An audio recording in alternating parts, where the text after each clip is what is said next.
don't like this. Stop, please. Stop, storm. What would happen? So too in our lives, if you're passing through a storm, if you're passing through some difficulty, the only place you can go to where there is peace, and this is where you have to start to live from, is the eye of the storm. And in our lives, what that means is come to the self. Don't try to solve problems too quickly. First, solve yourself. And one of the things I heard when I was a child, and I always remember, that the way to deal with any adverse situation is first you stabilize yourself in your self-respect, in your peace. Do that first, and then look at the situation. First, visit the peace inside yourself, and then when you look at the problem, it will not seem scary. It will not seem bigger than you. So before problem solving, first comes self-solving. And you realize also, in fact, the problem is there, but it is not bigger than me. I am bigger than the problem. When you have this awareness or this attitude, then you deal with the problem with confidence, with faith, with positivity. Now, have you heard of something called Einstein's theory of relativity? Yeah? Well, there is another theory of relativity which is a little bit simpler. And it's a little bit like this.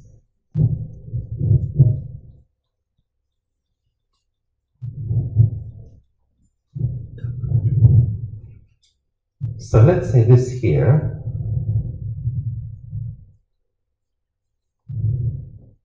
is you. And let's say this here is some problem. It's a very simple question for you. So who's bigger?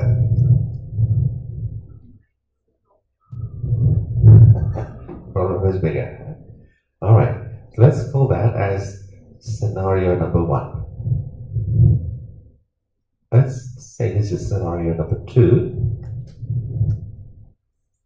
Over here is the problem.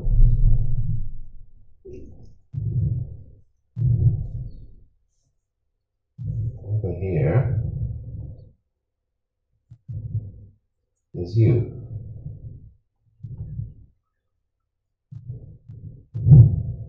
So, simple question number 2, who's bigger now? I am bigger. So this is no longer a big problem for you. But the important question is this: what has changed?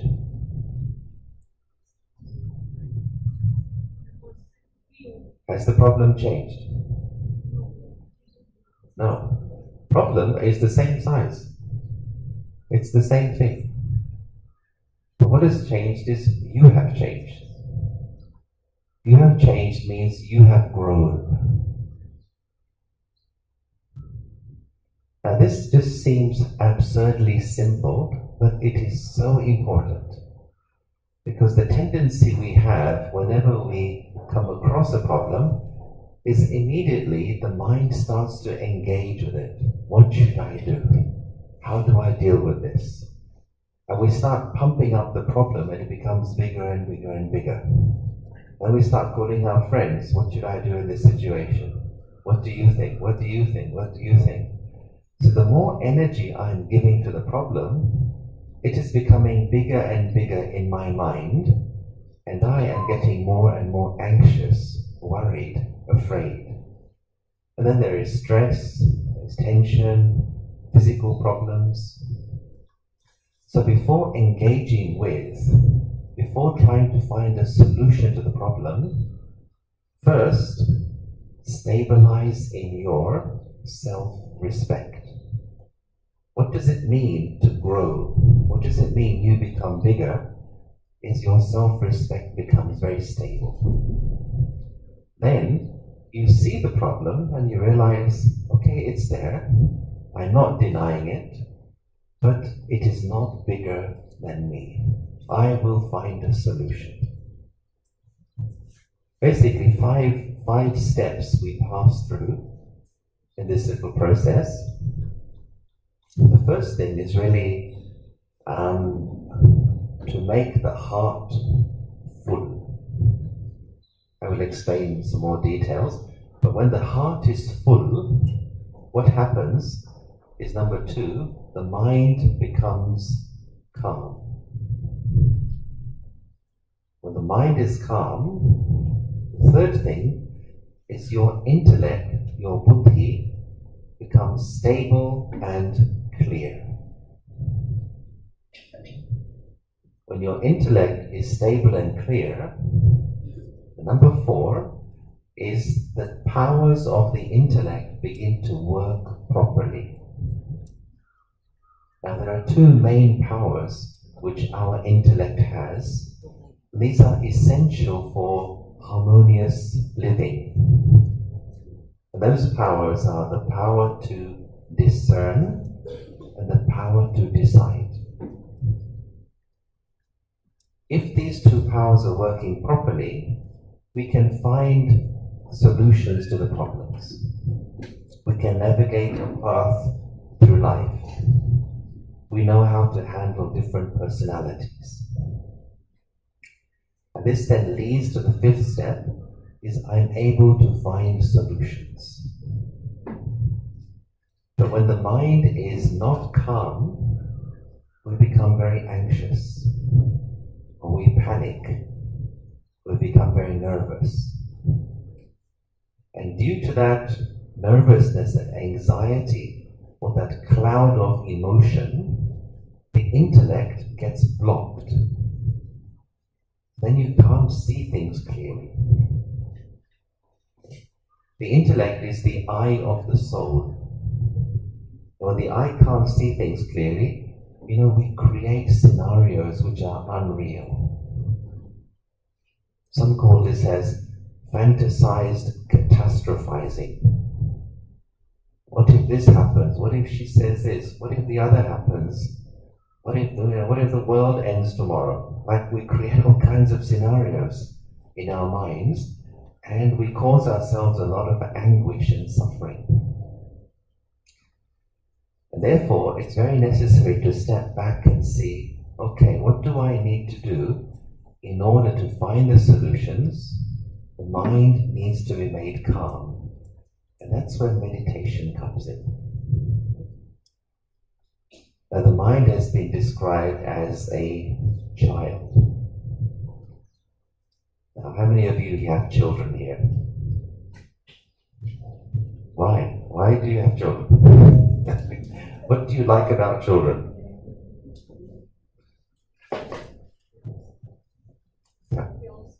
Pure, okay. Pure.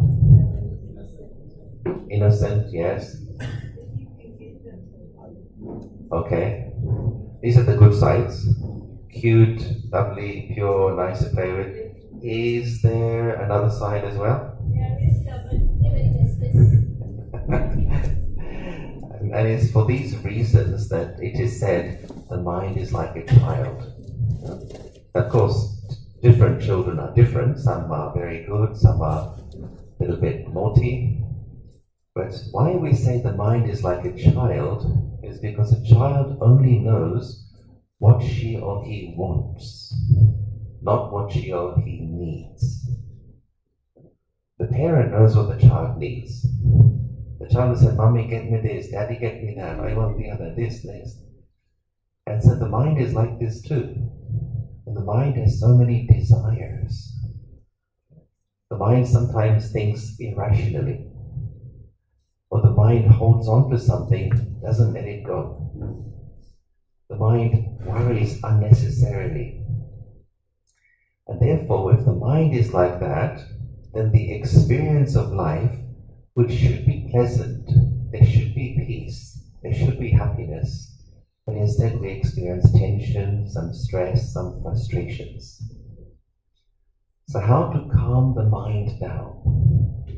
We have to know what the mind really needs deep down and begin to supply that to the mind.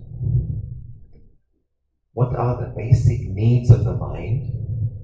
The mind needs appreciation. The mind needs love. The mind needs respect. The mind needs peace. And when we practice simple meditation in our lives, we are supplying the vital ingredients of the mind which will help it to be calm. And it has been said the quality of your life depends upon the quality of your mind. So let's do this now. Before we go any further, let's do a little exercise just to experience visiting the peace inside ourselves. A simple visualization. Would you like to do this? Okay, so if you're in the chairs, please have your back straight and your feet flat on the floor. We'll have no music here. Do make sure your mobiles are closed if you have them. You can just let your hands rest gently on your legs. If you're holding something, just put it down for now. Be free. It's important to be alert but also relaxed, so that the body is not pulling your mind as we practice the meditation. So what I will do is I'll guide you through a simple process, simple exercise, and you can close your eyes for this particular exercise.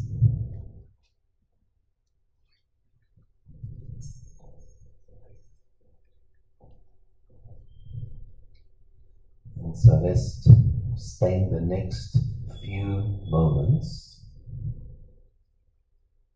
just to be with myself.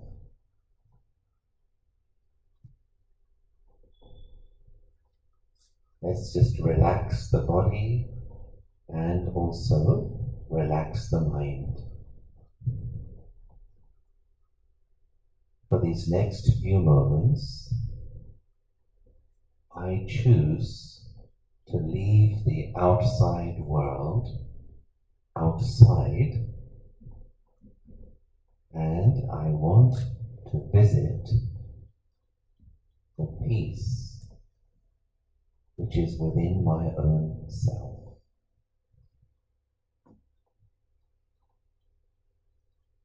So when we do visualization, we use the power of images,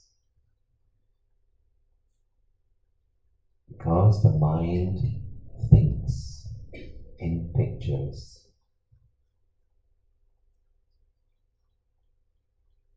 And so firstly, just bring your attention in towards yourself.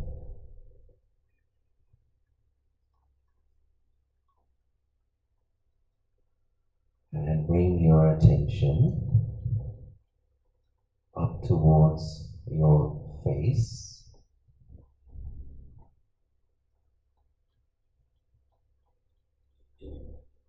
And bring your attention to the center of your forehead.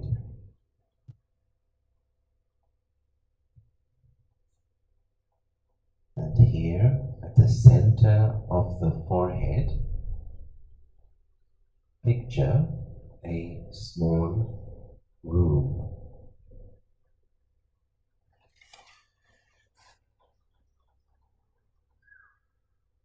This tiny room in the center of your forehead This is your quiet room of peace.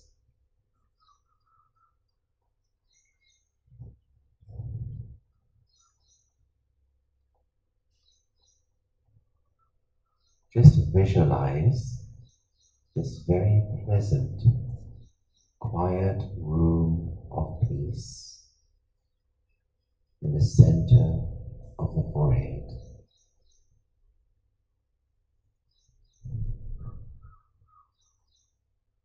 This is your private and personal space.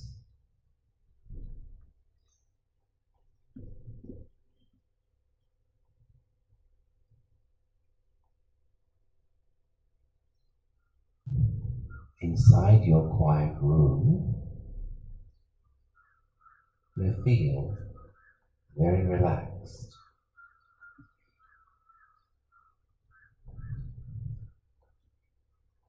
This is the place where you can be yourself.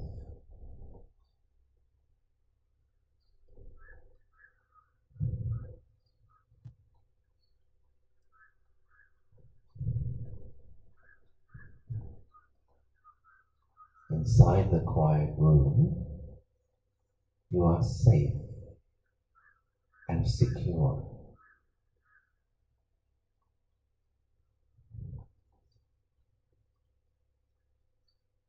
And you can let go of your daily roles and responsibilities.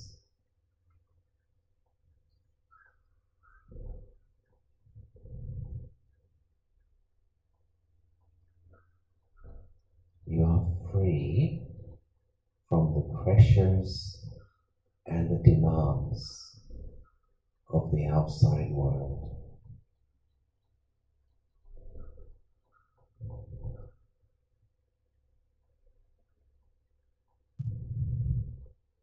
Feel peace and the wonderful silence of your quiet room.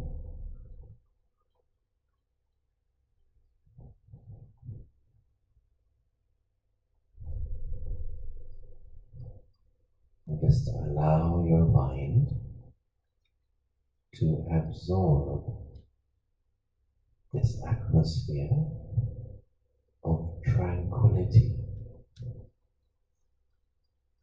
serenity.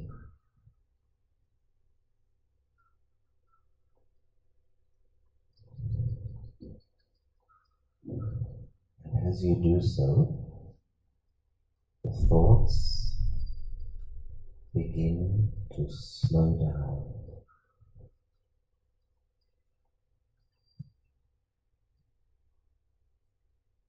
Mind becomes calm,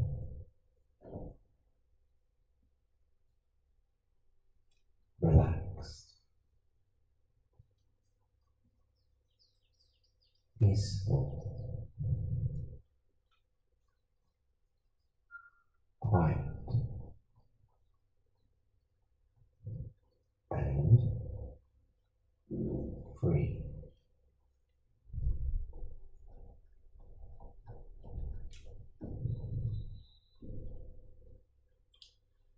Just be with this feeling of peace in your mind for 1 minute.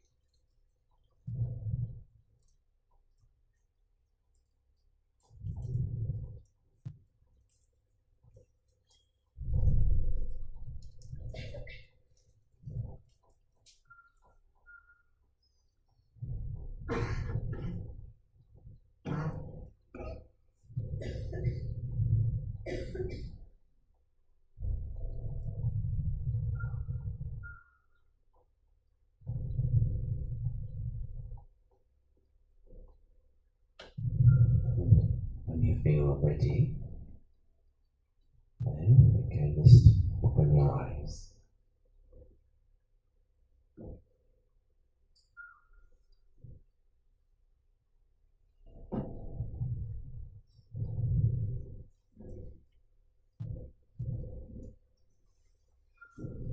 So, how do you feel?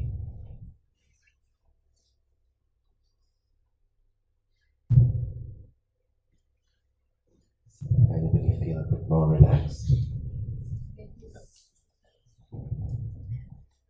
So, all problems finished?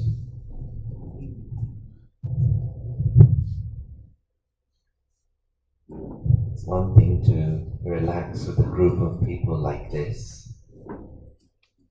The aim, of course, is to stay relaxed. Even when you're out in the world, in the streets, in the shops, in the traffic, how to maintain that inner state of relaxation, even amidst chaos. And that's really where you can measure your progress. Now, we all like to go somewhere to a quiet place for a holiday, a quiet weekend away somewhere on a hill station or somewhere in nature. That's great, and we all need that from time to time. But our aim really as meditators is how can I bring the hill station into my office or into my society? How can I carry the hill station in my mind and my heart so that being at peace, being in the relaxed state becomes natural for me once again? And for that we have to implement certain practices in our life, because the mind has developed some bad habits. And I often use the example of a stray dog, a street dog.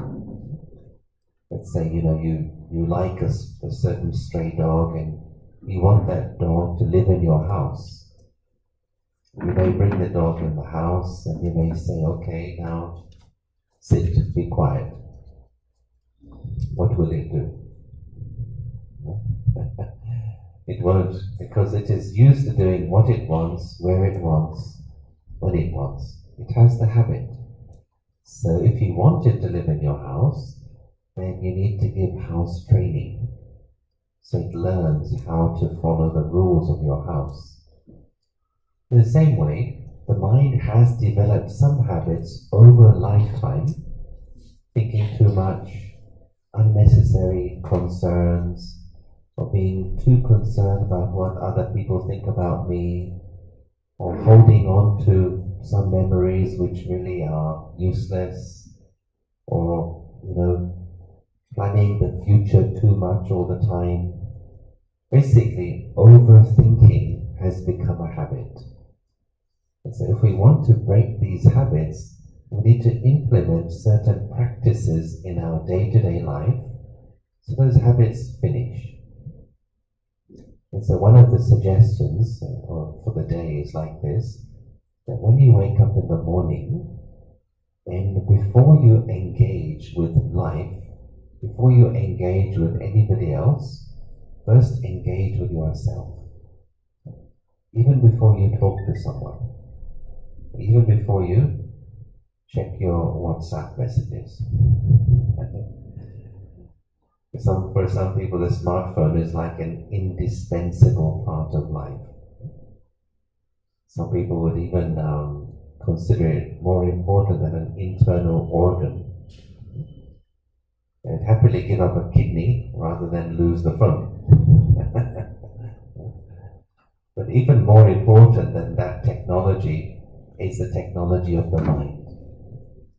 So suggestion when you wake up in the morning, you get fresh, you wash your face, make sure you're awake. Sit down with the thought, I am a peaceful soul. I am a being of peace. And visualize yourself as that soul energy, the star energy in the forehead. Just be with that thought. Be in that thought for a few moments. And as your concentration improves, you naturally want to stay in that longer and longer. If it's new for you, then start off with the baby steps. 3 minutes, 4 minutes. Gradually you'll find 10 minutes, 20 minutes, you want to do that every day. And why it's important is because the morning meditation is like charging your soul battery for the day. If you've charged your soul battery, then your natural tolerance power, forgiveness power, understanding power, patience power, all of these are elevated. So then during the day, when you are challenged by a situation or a person, you have the strength to deal with it. But if the battery is not charged, then we struggle with everything. So that's suggestion number one, is start the day the right way. Second thing is, as you go through the day, try to do what we call as traffic control for the mind. Have you heard about this? Traffic control for the mind. Now, just as you have cars out there in the road, imagine the thoughts in your mind are like traffic, your thought traffic. The question is, how is the traffic up here? Is it smooth? Is it orderly? Is it flowing? Or is there a traffic jam in your head? Am I thinking of tomorrow I must do this? Yesterday this happened. She shouldn't have said that to me. He mustn't have done that. Thoughts going in all different directions creates a traffic jam. How is the traffic in Pune? Do you have traffic problems here? Yeah. How many people in Pune? How many population of Pune, I mean? 80 lakhs. That's quite a lot of people. Also Istanbul, where I live, is around 15 million people or so. And for some people, when they're driving in the road, they consider road signs and traffic lights to be only a suggestion. They say, for you it's a rule, for me it's just a suggestion. And so they do what they want. We know that one car parked in the wrong place can block 100 other cars. So how much time and energy is wasted because of that? In the same way, one negative thought, one waste thought can block my happiness, can block my creativity, can block my self-confidence. And that's why it's necessary to do this thing we call as traffic control for the mind. Well, that means you stop for about 3 minutes, twice in the day. You just go to your quiet room. You disengage from doing and you come to the being part. And if you do that, it's like you're clearing your mind of waste thoughts and waste emotions. You feel more stable, more balanced, more clear, and then you get back into your work or your meeting with a clear mind. So I would suggest, do one mid-morning, and do another one mid-afternoon. Maybe around 10:30 in the morning, another one maybe like 2:30 in the afternoon. Find times which work for you according to your schedule, but try to stick to those times every day for 1 week as an experiment. And see how differently you feel at the end of that 1 week. And generally people report, I feel a lot more balanced, I feel my energy levels are higher, I feel less tired at the end of the day. One of the reasons for physical tiredness, is because the mind has been overactive during the day. So if we learn to conserve our thought power, it even impacts our physical health as well. So Morning, some soul battery charging. During the day, 2 traffic control practices. And then at the end of the day, how to put the mind to sleep. Now, the mind has a mechanism by which it works. Think, for example, of how you would close a computer. What do? Do you just pull the plug? No. If you pull the plug, then the next morning when you turn it on, it will punish you. It will say, computer was not closed properly, now we have to do all these checks. In the same way, the mind has to be put to sleep properly. Just as for the computer, you have to sign out, you have to log off, you have to switch off. So for the mind, one of the things you can do is you think that whatever happened today in the theater of life, whatever happened today in the theater of life, something good, something bad, something indifferent, or maybe I did something amazing, or maybe I made a very silly mistake. Whatever happened today, for today, the curtain has come down on today's performance in the theater of life. And you multiply everything by 0. Empty the mind of the thoughts of the day, allow the mind to be light, and then go to sleep. And you find how much more deep and restful the sleep is when also the thoughts have been put to one place. If you don't deal with the thoughts of the day, then they disturb the sleep. And usually the first thought in the morning is connected to the last thought at night. Now, in the old days, parents would read a pleasant story to children when they go to sleep. Do you still do that? Some of you maybe? Yeah?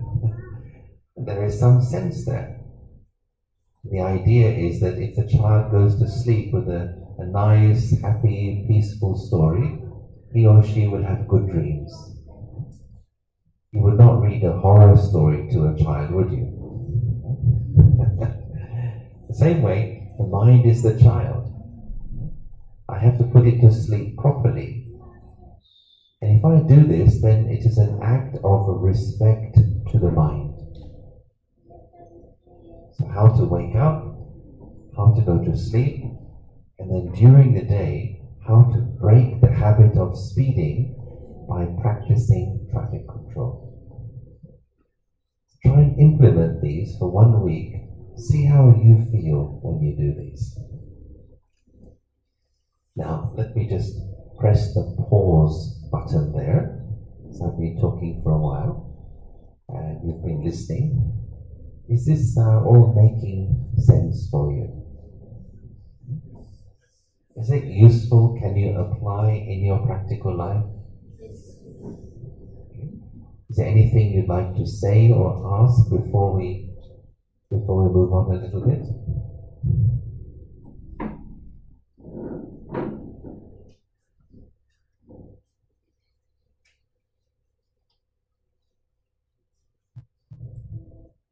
Okay, if there's no questions, it means one of 2 things. You know what I'm going to say.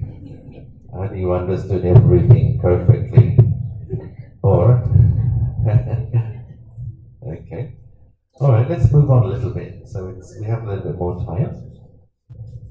Here's a question there.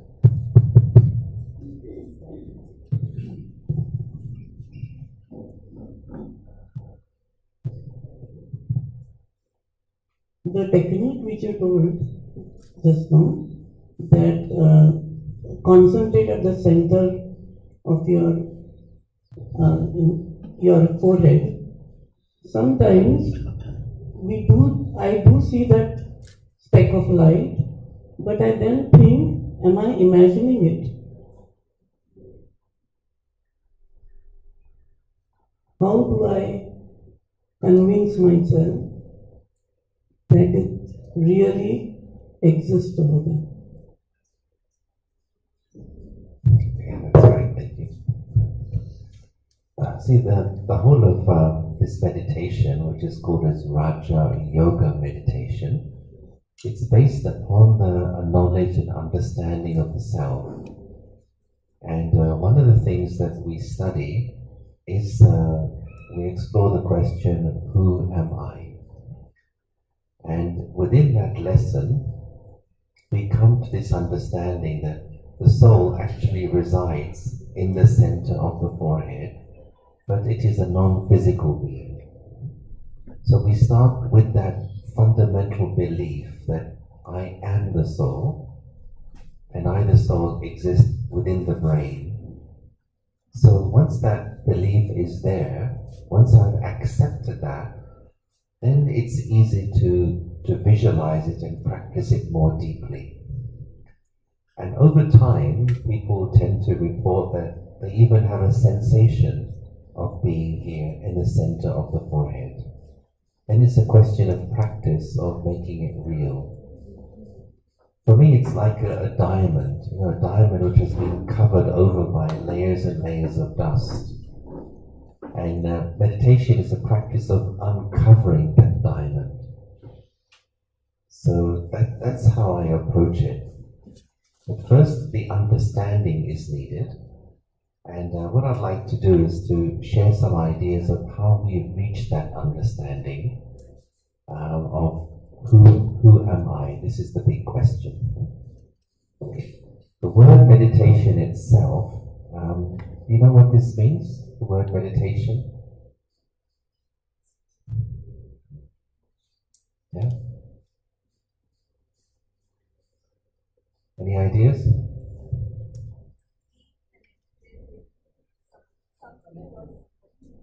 Yeah, well, yoga, that's the meaning of yoga, which is part of what we do. But the word meditation comes from the Latin word medere. And medere means to heal. So meditation actually is a healing process. It's a healing of the mind. Now, a person may say, well, my mind is not sick, so I don't need to do meditation. But the truth is, the news is, you are sick. In fact, the whole world is sick today. Compared to the truly healthy state of the inner being, anger is considered a sickness of the soul. Ego is considered a sickness of the soul. Attachment, possessiveness is a sickness of the soul. So is jealousy and greed, fear, and so on and so forth. And so when we practice meditation, it's a return journey back to that inner purity, back to my own divinity. But as I mentioned earlier, we have to understand and explore this who am I question. And this enables us to touch upon what is the most important matter in the world today, and that is to understand our identity. Who am I? Let me start by asking all of you, who here works in education? Any educators here? Okay, there's a few. Any healthcare workers here? Anyone in healthcare? All right. Who here has a sister? Okay. Who was born in Pune? Well, not so many, huh? Who was born in India? Still not everyone. Who here is a human being? Should be everyone. If you don't have your hand up, I'm worried. Right? So, in terms of our identity, Our base identities, we're all human beings. That's called our base identity. Then we have acquired identities on top of that. I am from this country. I am of this, work for this company. I am from this clan. I am from this family. I am da-di-da-di-da-di-da-di-da. The problem today is we have forgotten our base identity and we have become stuck in the acquired identities. The human race is currently passing through a global identity crisis. That is the root cause of all problems in the world. And therefore, the beginning of the solution to any problem starts with returning to true identity. Whether it's personal problem, interpersonal problem, global problem, the beginning of the solution is understanding who am I. And so let's explore a little bit about that now. This will help us also to come to another meditation.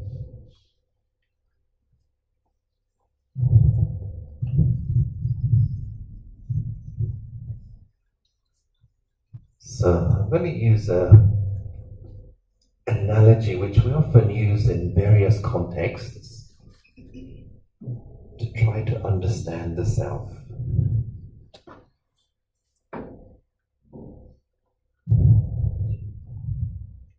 So let's say over here you have an iceberg.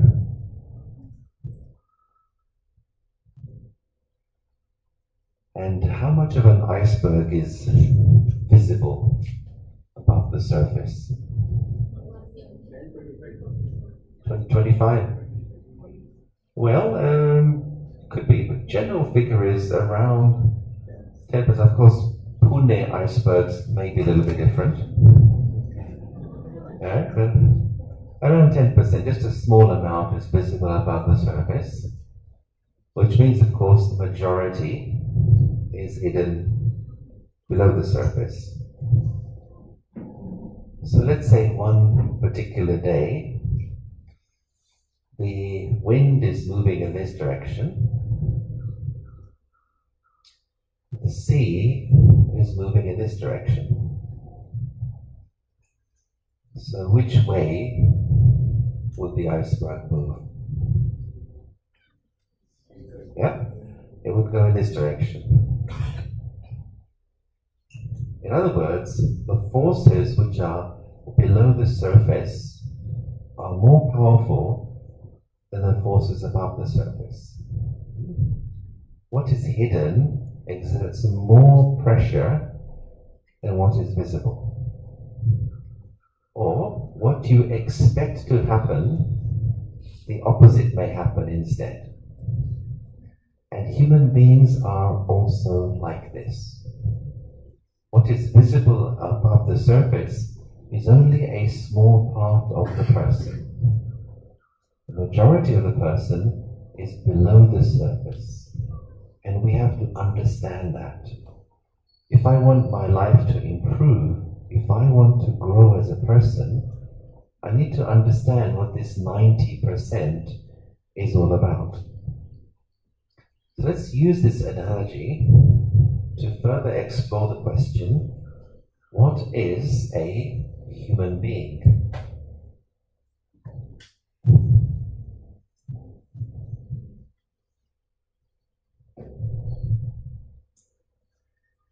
So we use the concept of pyramid.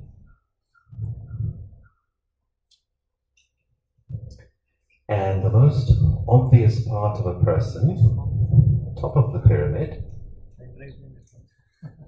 is the physical.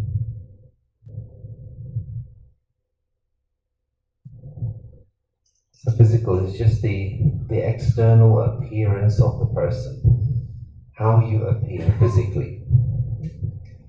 But if you know how somebody appears physically, it doesn't tell you so much about the person. The majority is below the surface. So let's go down a little bit more. Next level down is known as the social self.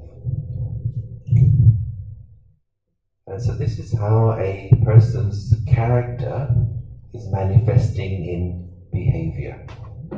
Mannerisms, interaction, code of conduct. Just as the mirror reflects a person's physical appearance, the behavior and the actions reflect the character. And these two together, they make up around 10% of the person. And with most people, that's as much as you get to know about other people, which is not much. Right? Maybe some people you get to know 15, 18%, but for most people you only get to know 10%. And that's why there are people who have known each other for years, for decades, and suddenly one does something or says something which completely shocks the other. And he said, how can you say that? How can you do that? I've lived with you for 50 years. I thought I knew you. But no, you didn't. You only knew 10%. Right? So if you think you know someone really well, then think again. Or be ready for a surprise one day. And sometimes this can happen even with your own self. Now you may think you know yourself very well. There may be something that you would normally never, ever, ever do. But suddenly in some situation you actually do that thing. And afterwards you think, how could I do that? I don't know what came over me. So it means there are certain forces which are driving you in the subconscious, which are more powerful than what is visible, what is conscious. Or the opposite can happen. Sometimes there is something you have always wanted to do. It's been your dream, and everyone knows that's what you want. And one fine day, you are offered the opportunity. Would you like to do so and so? But from your mouth comes the words, no, thank you. People say, why did you say no? This is what you want. At that moment, it's like your mind was gripped, maybe by some fears, anxieties, some beliefs you are carrying which you don't even realize you have. And those kinds of energies, they can sabotage our success in life and also our relationships. So if we want to really improve ourselves on every level, we need to go down here. Mostly when people want some change in life or some escape from stress, they make the changes here. They change something physically, they change their clothes, have a new set of clothes, they change their hair, change something physical. Or they change their friends, they start going to new places, different restaurant, something. But if we want real change, real improvement, we need to go down here. Would you like to go down here?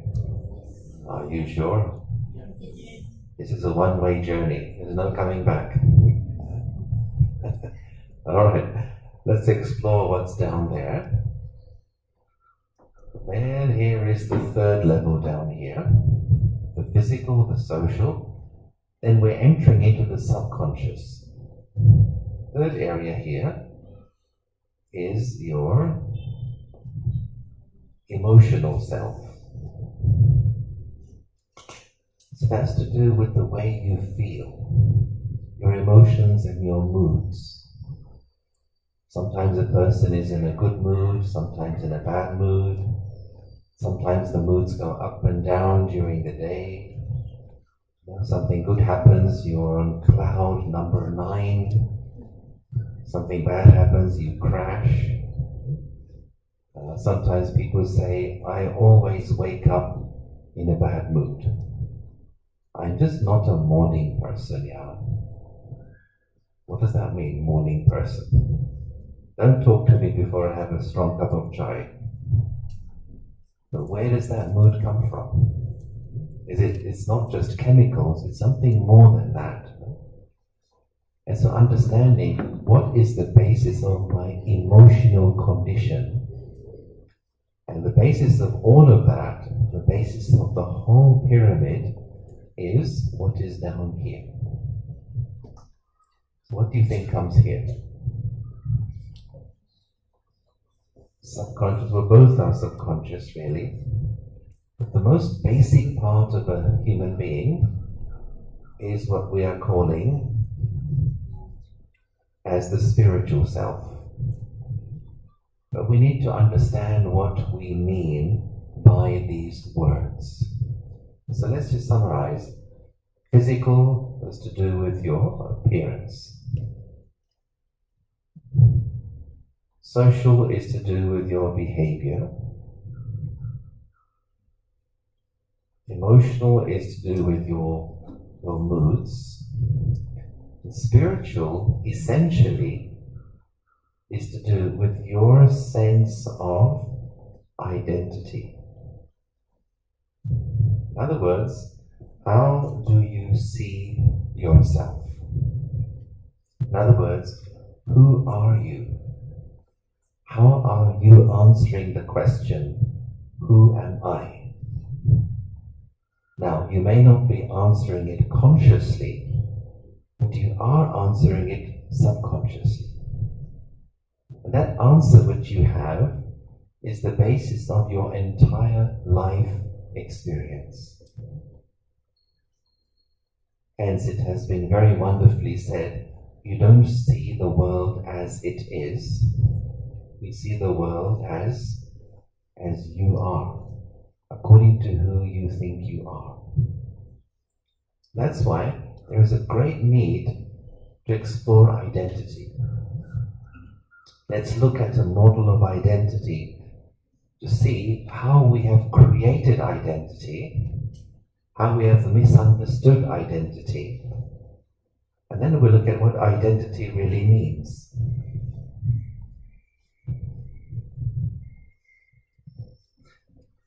So what do we do? As soon as a person is born, and as they go through life, what we tend to do is we throw labels.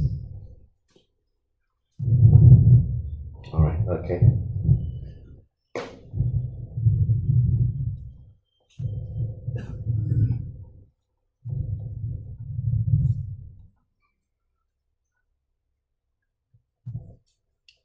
So right from cradle to grave, from birth to death, what we do is we throw labels at each other, and we also acquire labels ourselves. Let's look at some of these labels which we use.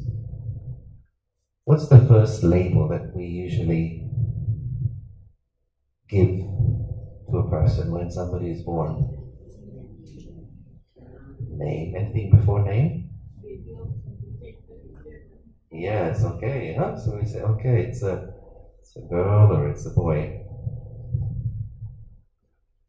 So then on the basis of that, well, we give a name. And what are the other labels that also come along? Of course, there are many, many. But here's another one which comes along. Another is the nationality. Yeah. Another one comes along as the religion label. These two are very much together. There's another one, is the job label. Let's say this person, she or he gets a job, and so there's a professional label. Yeah, and this person may become somebody's wife, somebody's husband.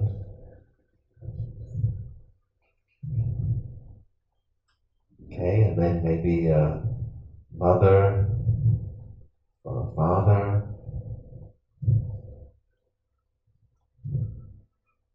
maybe some position in some club or organization or society, maybe let's say president of the organization, and so on and so forth. Many other labels are acquired. So what happens? Well, there are 3 stages that we pass through when it comes to this labeling. The very first step is what we say is the stage of acquiring. You acquire that label, which is somebody just says, okay, you're from this country, you work as a doctor or a cook or a mechanic, or you are the mother of so and so, you are this or that. At that level, there is no problem. I'm just simply acquiring the label. It's a way of having some coordinates in life.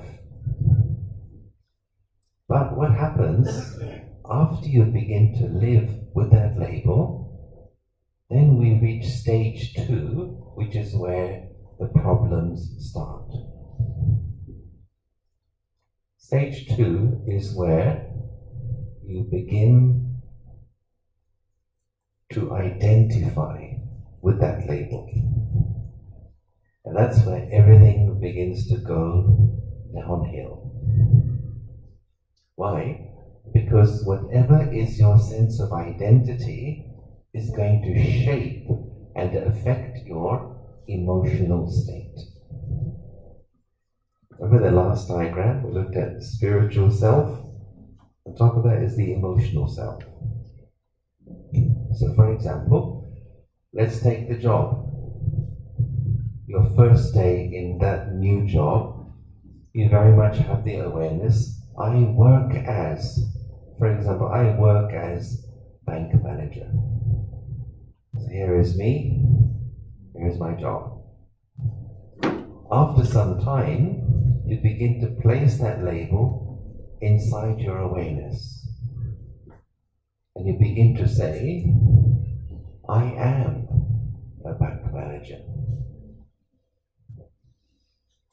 Now, are you a job? Or do you do a job? Do a job, right?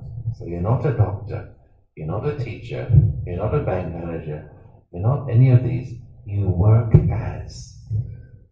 So when you identify with the label, at that moment you have moved away from your true spiritual identity. This will affect your emotional state.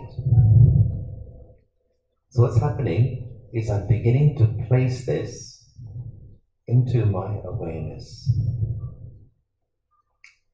Now what happens if one day, after some years, what happens if I lose the job? How will I feel? Yeah, I may feel sad. I may feel even a bit lost. I may feel, but who am I now? Because I based my self-identity, my self-esteem, on something outside of me. The thing which is outside of me can and will change. And when that happens, it will shake me on the inside. Whatever you identify with, you are giving your power to that thing. And when that thing changes or finishes, you will shake. Let's look at another one. Let's look at nationality. Who here is an Indian? How many Indians here? Are you Indian? Or is your nationality Indian? You have a passport. On your passport it says Indian. Are you a passport? No. It says on the passport Indian. But what we have done is we put the passport in our awareness, and I become a passport. When we see you, we say, which passport are you? No, I have a passport, but I am not a passport. I am much, much, much more than that. But we know how people identify so much with their nationality. So if somebody's nationality is insulted, they get very upset. They get very angry, very aggressive, and they're ready to fight with you. And this is so ridiculous.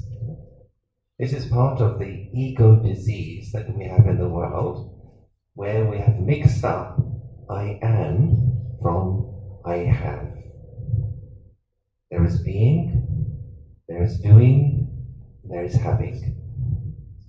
The being part, which is the sacred part, has been polluted by the doing and the having.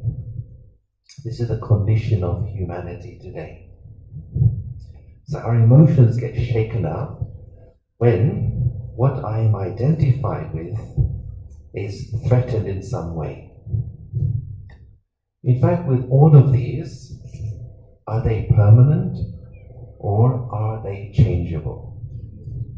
Changeable, right? What about this one? This one as well? Does that change? Some say no, some say yes. How? Yes. Okay. Okay. There's two things here. One is, of course, it's a physical reality. If you are somebody's mother or father, you will be for life, even when your son or daughter is 50 or 60. But the other thing is, this is also a relationship word. And relationships are always evolving, always in a state of change. So for example, when you are, let's say you are 30 and your child is 5, there's a certain dynamic in the relationship. You are mother or father and your child is 5 years old. But when your child is, let's say, 40, you are 65, your child may be like a mother or father for you. And so the relationship is changing. So it's also important to be aware, even mother, father, husband, wife, son, daughter, these are roles that we play in life.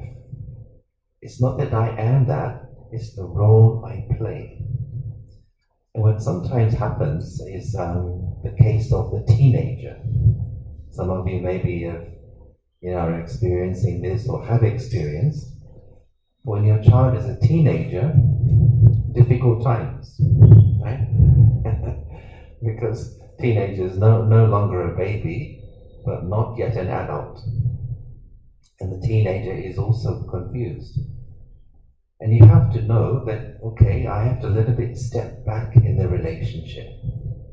But if you're very identified with, no, I am his mother or I am his father, and you continue to treat that teenager as a child, as a baby, you say, stop treating me as a baby. I'm not a child anymore. I can do things myself. I can go where I want.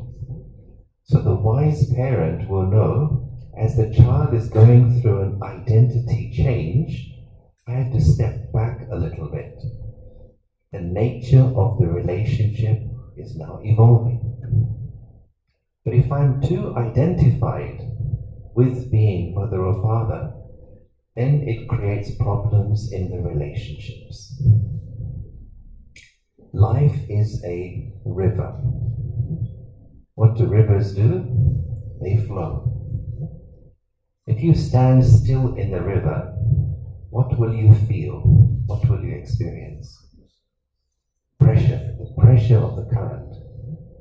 So when we experience emotional pressure in relationships with others, it means I'm not flowing properly. Some way I'm trying to hold on to my perception of what I want someone to be. And I'm feeling a little threatened when that person is evolving or changing. It's important to know, okay, in fact, I'm not mother or father, it's the role I play. So with all of these changeable labels, you can change your name, some people change their religion, Husband, wife, does that change? Yeah, that also changes. Position, yeah, in an organization, you can lose that. This one here. Well, again, there's two things there. One is it's a biological definition. Most people don't change that. But the other thing is also it has a cultural definition.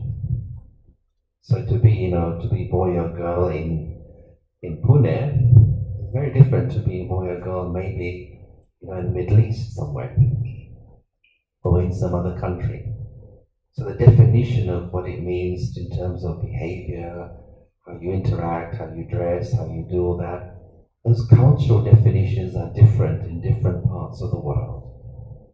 So even that is a changeable label in the sense of cultural definition. Stage 3 of this malaise is we reach the point where we form an attachment. So you become attached to certain labels very deeply. And where there is attachment, there will necessarily be some kind of suffering at some point. So what has happened to us generally as human beings is we have placed all these labels and many, many others into our awareness. And this is called as spiritual pollution. And spiritual pollution is at the core of every other kind of pollution in the world. When we live within this system of identities, this is what is known as the ecosystem. Living within this set of identities, that's the ecosystem. And where there is ego, there will naturally be ego-based emotions, such as fear, tension, anxiety, nervousness, shame, guilt, remorse, and all the others like anger, revenge, jealousy, and so on. These are all ego-based emotions. If we wish to be free from them, we need to explore who am I behind all of these things. All of this is who I am not. So the question is, then who am I? Is this making sense to you? Yeah? If I take away the labels, if I remove all these identities, then what is left? Who am I behind all of these masks that I wear in the daily life? So now we come to that point, is to the final understanding of the true self.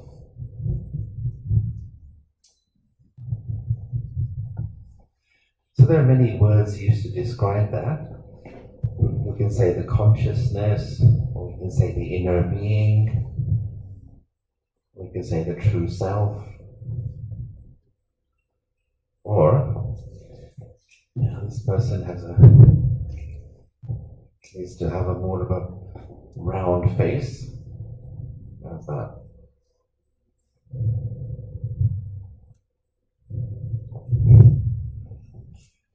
So it's very simple. Truth is always simple. The truth is, I am a spiritual energy. And as you know, we use the word Atma, we use the word soul. But here's the difference.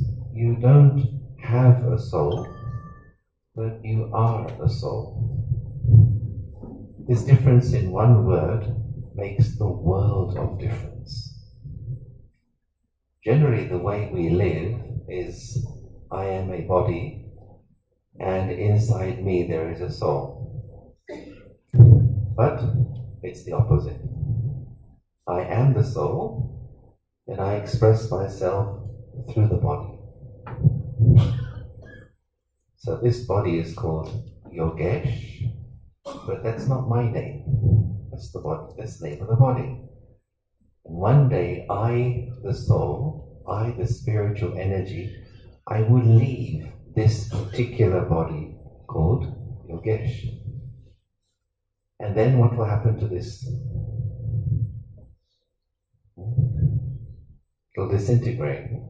And some people burn it, some people bury it, some people give it to the birds to eat. They do different things. But what's important is as I go through life, let me live as a soul. That's what makes the difference. This is called soul consciousness in life. This is meditation in action. Let me live in the awareness I am a spiritual energy. I am a soul. I am a peaceful soul. And here are the basic qualities of every single soul. Most basic one is peace. Just as water is wet, fire is hot, the nature of the soul is peace. Then there is also the quality of love, that caring, sharing energy, which we call as love. And then there is the expressive quality, which is called as joy. So these three things come together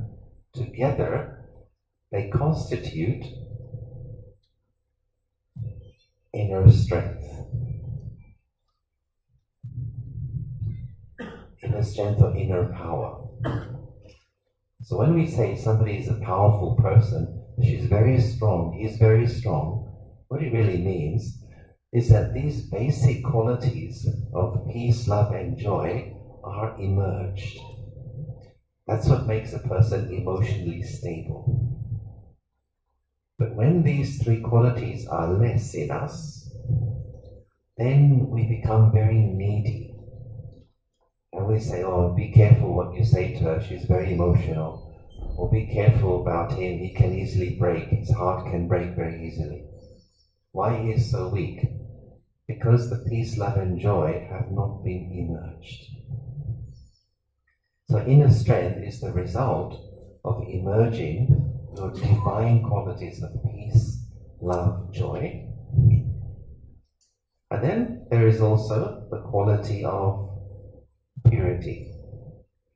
It's that innocence which we mentioned earlier, innocence, that cleanliness that you see in a little child. It's that thing which we all find so attractive, that purity.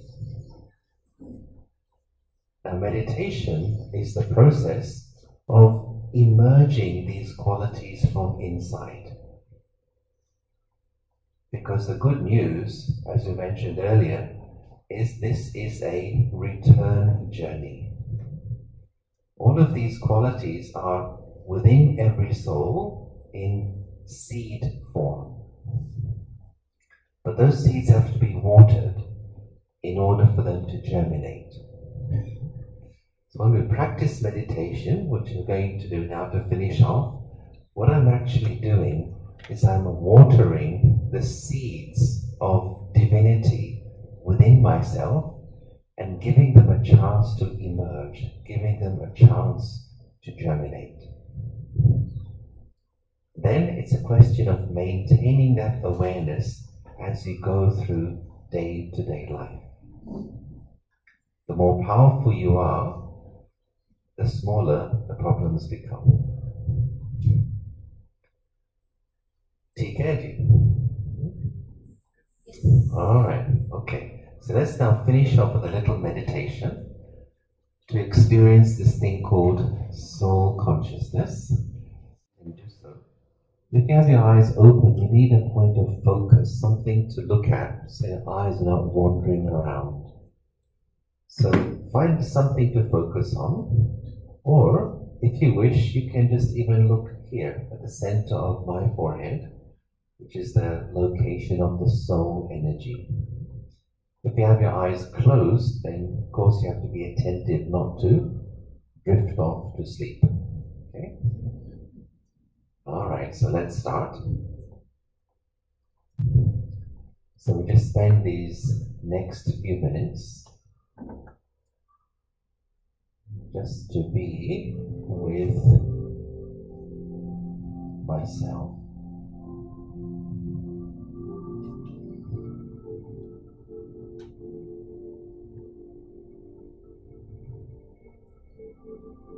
So for this next few moments, I want to experience my true self.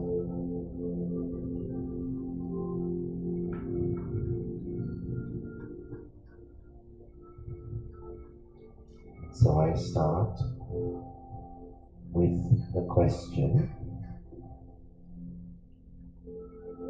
who am I?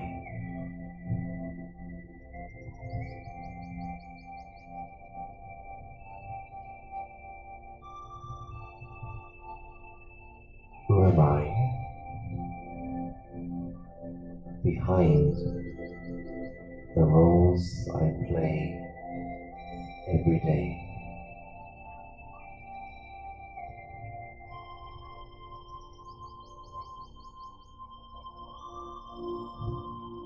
Who am I behind the masks that I wear in daily life?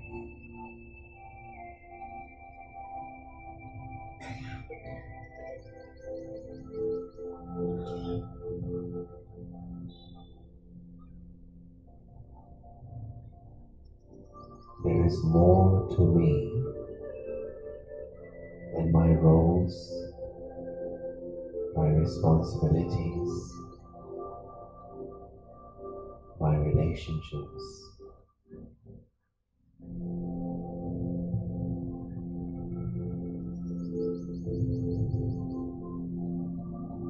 When I look in the mirror, I see the reflection of this physical body.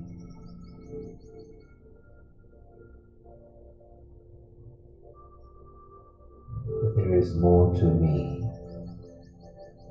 than simply this.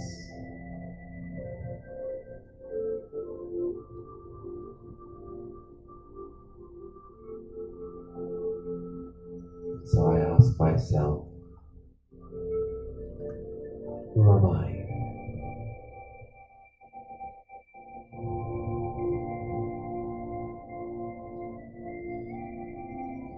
I bring my attention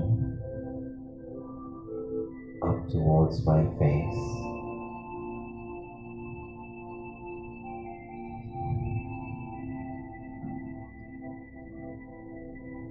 I bring my attention to the center of the forehead.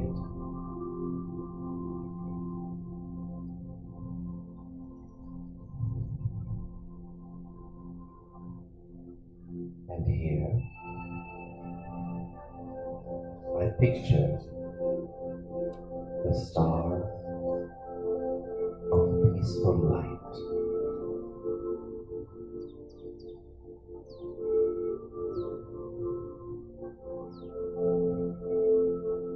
Just visualize this star of peaceful energy in the center of the forehead.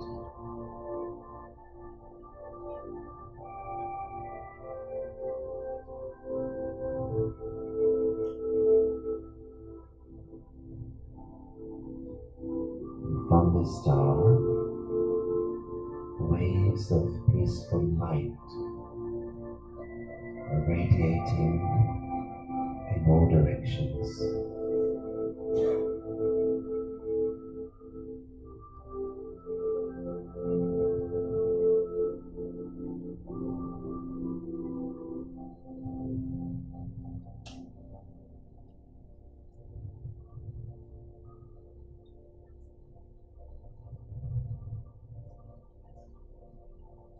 this wonderful star of peaceful light.